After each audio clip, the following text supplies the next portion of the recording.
क्या देश की सबसे पुरानी पार्टी दगाबाजों से पीड़ित है? क्या हर पार्टी में बीजेपी की बी टीम मौजूद है? टीवी स्क्रीन पर 3 तस्वीरें हैं, तीनों का कनेक्शन दगाबाजों से है।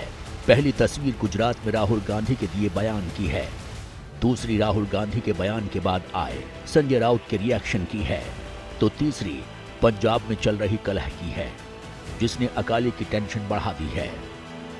इन तीनों तस्वीरों को डिकोड करेंगे, लेकिन सवाल इस बात का है कि आखिर वो कौन है जो कांग्रेस पार्टी से दगाबाजी कर रहा है।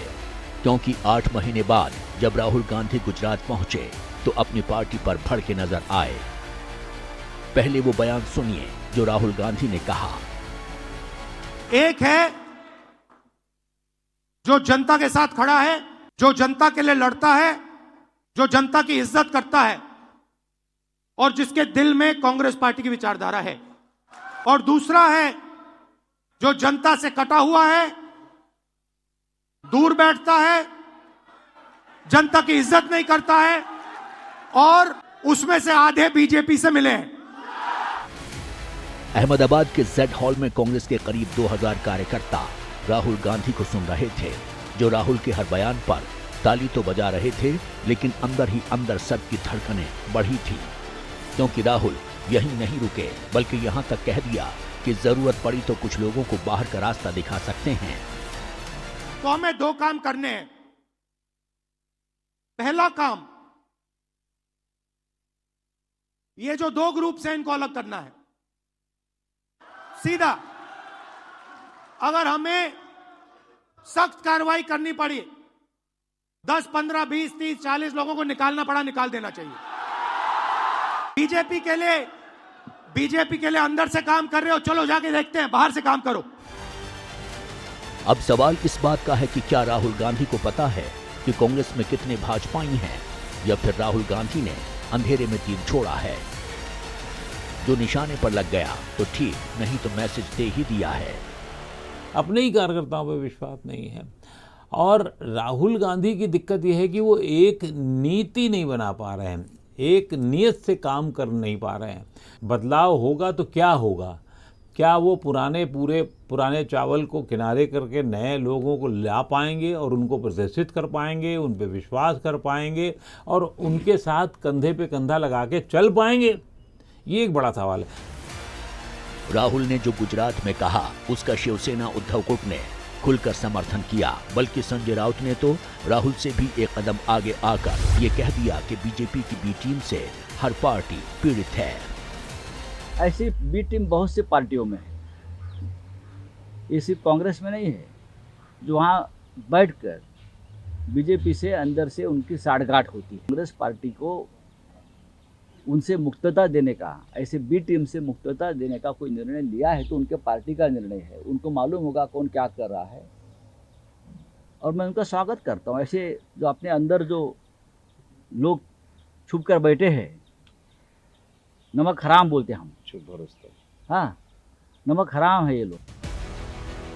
उद्धव गुट वाली शिवसेना सबसे ज्यादा दगाबाजों से पीड़ित रही है।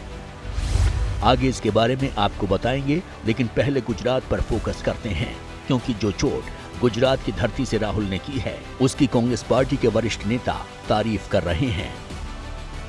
राहुल जी ने वो दर्द जो अथक परिश्रम कर रहे हैं और अथक परिश्रम करके वो पार्टी को ऊपर खड़ा कर रहे हैं, ऊपर प्लेटफॉर्म बना रहे हैं। हम में से किसी के कमजोरी की वजह से या अधमनेपन की वजह से या जैसा राहुल जी ने कहा है उस तरीके की सोच की वजह से पार्टी को नुकसान हो रहा है, तो ऐसे लोगों को तो घर बैठना चाहिए, पार्टी को उनको घर बिठाना चाहिए। गुजरात में कई ऐसे नेता हैं जो मुस्तैदी से या उस तरीके से जैसे भिड़ना चाहिए बीजेपी से नहीं भिड़ते हैं। और अगर लगता है कि कोई लोग ऐसे काम करते हैं या कांग्रेस के लिए काम नहीं करते हैं तो ठीक है ना, फिर आप कांग्रेस में कर ही क्या रहे हैं।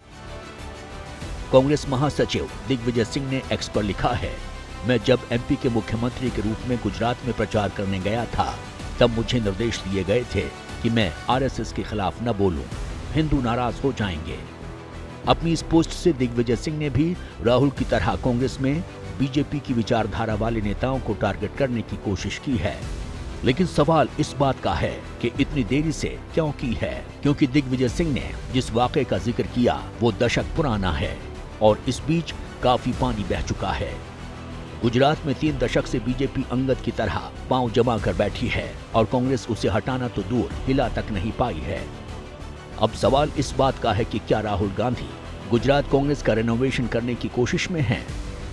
पिछले 15, 20, 30 साल जो गुजरात की एक्सपेक्टेशन हमारे से थी, मुझसे थी, हमारे पीसीसी प्रेसिडेंट से थी, हमारे इंचार्ज से थी, वो हम पूरी नहीं कर पा रहे। क्योंकि अगर हम ये नहीं बोलेंगे तो हमारा गुजरात की जनता से कभी रिश्ता नहीं बनेगा। गुजरात विधानसभा में 1985 में 55% वोट शेयर के साथ कांग्रेस के 149 विधायक चुने गए थे, जो 2022 के बीते चुनाव में 27% वोट शेयर के साथ सिर्फ 17 रह गए। ये भी अब 12 ही रह गए हैं, 5 बीजेपी में चले गए।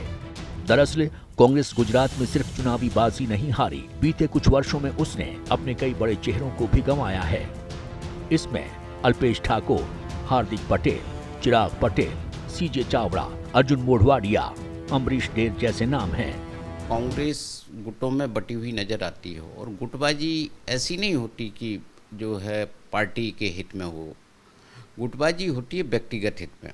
तो ऐसे हर राज्य में है, आप राजस्थान में, मध्य प्रदेश में, गुजरात में कहीं भी चले जाइए, कांग्रेस पार्टी के जो पतन का मुख्य कारण है वो केवल उसके भीतर जो प्रतिबद्ध नेता होना चाहिए। कार्यकर्ता तो अलग चीज़ है, लेकिन प्रतिबद्ध नेता होना चाहिए जो पार्टी हित के लिए काम करता हो, तो पार्टी सरवाइव कर सकती है। लेकिन पिछले हम देख रहे हैं कि जो 90 के दशक के बाद से कांग्रेस पार्टी के भीतर ऐसे नेताओं की संख्या ज़्यादा हो गई है जो अपने हित के लिए काम कर रहे हैं। ये सभी कांग्रेस का हाथ छोड़कर बीजेपी के हो गए और अब राहुल गांधी ऐसे ही दूसरे नेताओं को टारगेट कर रहे हैं। लेकिन सवाल इस बात का है कि क्या ये इतना आसान है? आज कांग्रेस को नई दिशा, नई सोच, नई चिंता, नई चिंतन की आवश्यकता है और गुजरात में इस रेनोवेशन को या इस कार्य रूप को बदलने की, पार्टी को बदलने की आवश्यकता है। मुझे लगता है नई लीडरशिप लेकर के आनी पड़ेगी, नए सोच के साथ लेकर के आने पड़ेगी और उन्हें संघर्ष करना पड़ेगा। राजनीति में सारा खेल विचारधारा का है। हर पार्टी की अपनी सोच, अपनी नीति है। लेकिन सबसे बड़ा सच ये है कि नेताओं की सोच वक्त के साथ बदलती रहती है। लेकिन जिस तरह का आक्रामक अंदाज गुजरात में राहुल का दिखा, उससे वो ये संदेश देना चाहते हैं कि वो गुजरात को लेकर गंभीर हैं। शायद इसीलिए 64 साल बाद गुजरात में कांग्रेस का अधिवेशन होने वाला है। वहीं एक सवाल राहुल गांधी के उस चैलेंज का भी है जो पिछले साल राहुल ने लोकसभा चुनाव के बाद बीजेपी को दिया था। मतलब राहुल की गुजरात में बड़ी अग्नि परीक्षा होने वाली है, क्योंकि गुजरात बीजेपी की प्रयोगशाला बन चुका है और कांग्रेस यहां अपने सबसे बुरे दौर से गुजर रही है।